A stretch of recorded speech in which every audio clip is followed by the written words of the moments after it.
नमस्कार दोस्तों, स्वागत है आप सभी का हमारे channel the mystical beyond science में।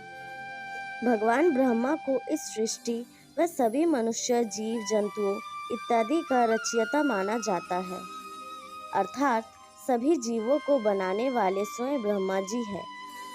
किंतु एक दिन ब्रह्मा जी के मन में स्वयं की उत्पत्ति का प्रश्न आया, तो उन्होंने इसको जानने की इच्छा से तप किया। कई दिनों तक तप करने के पश्चात उन्हें ज्ञात हुआ जिस कमल पर वे बैठे हैं वह भगवान विष्णु की नाभि में से निकला है। वह उसी में से भगवान ब्रह्मा की उत्पत्ति हुई है। यह देखकर वे भगवान विष्णु के पास गए। वह उनसे स्वयं को श्रेष्ठ बताया। भगवान विष्णु ने भी स्वयं को ब्रह्मा से श्रेष्ठ बताया। वह कहा कि तुम्हारी उत्पत्ति का कारण मैं हूँ, इसीलिए मैं तुमसे ज़्यादा महान हूँ। इस बात पर दोनों में अहंकार उत्पन्न हुआ। वह बात युद्ध तक आ पहुँची। भगवान शिव दूर से बैठे ये सब देख रहे थे।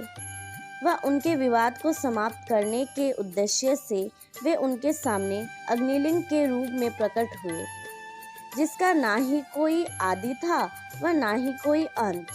अर्थात यह अग्निलिंग कहाँ से शुरू होता है वह कहाँ पर समाप्त, वह दिखाई नहीं पड़ रहा था। अपने सामने इतने बड़े अग्निलिंग को देखकर भगवान ब्रह्मा व विष्णु चकित रह गए। तब दोनों ने निश्चय किया, जो इसका पहले आदि या अंत ढूंढ लाएगा वह जीत जाएगा। तब भगवान विष्णु अपने वाहन गरुड़ पर बैठकर उस अग्निलिंग के नीचे की ओर उसका अंत ढूंढने गए। वह भगवान ब्रह्मा अपने वाहन हंस पर बैठकर ऊपर की ओर गए। भगवान विष्णु बहुत दूर तक गए, लेकिन उन्हें उस अग्निलिंग का अंत नहीं मिला। अंत में भगवान विष्णु ने थककर अपनी हार मान ली। वह वापस आ गए। भगवान ब्रह्मा को भी उस अग्निलिंग का अंत नहीं मिला। वे भी वापस आ गए। भगवान विष्णु ने ब्रह्मा जी के सामने अपनी हार स्वीकार की। वह उस अग्निलिंग का अंत ढूंढने में असमर्थता जताई। किंतु भगवान ब्रह्मा ने विष्णु से असत्य बताया व कहा कि उन्हें उसका अंत मिल गया है।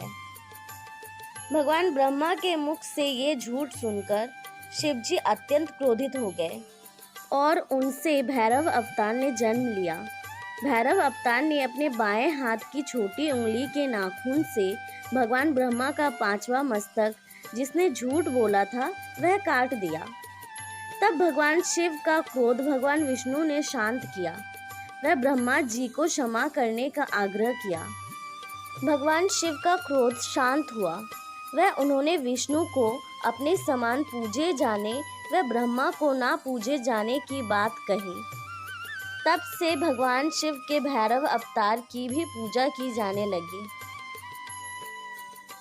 इस कथा से हमें यह शिक्षा मिलती है कि यदि व्यक्ति किसी कार्य को करने में असमर्थ हो तो उसे अपनी असफलता को स्वीकार कर लेना चाहिए, जैसा स्वयं भगवान विष्णु ने किया था। साथ ही यदि वह अपनी असफलता को ध्यान में ना रखकर लोगों के सामने असत्य का सहारा लेगा, वह अपनी क्षमता का अनावश्यक बखान करेगा, तो उस पर कोई भी विपत्ति आ सकती है। तो दोस्तों, कैसी लगी आज की हमारी ये कहानी? कमेंट करके ज़रूर बताइए। लाइक, शेयर एंड सब्सक्राइब कीजिए हमारे channel the mystical beyond science को। भगवान आप सभी की इच्छाओं को पूर्ण करे। हरे कृष्णा।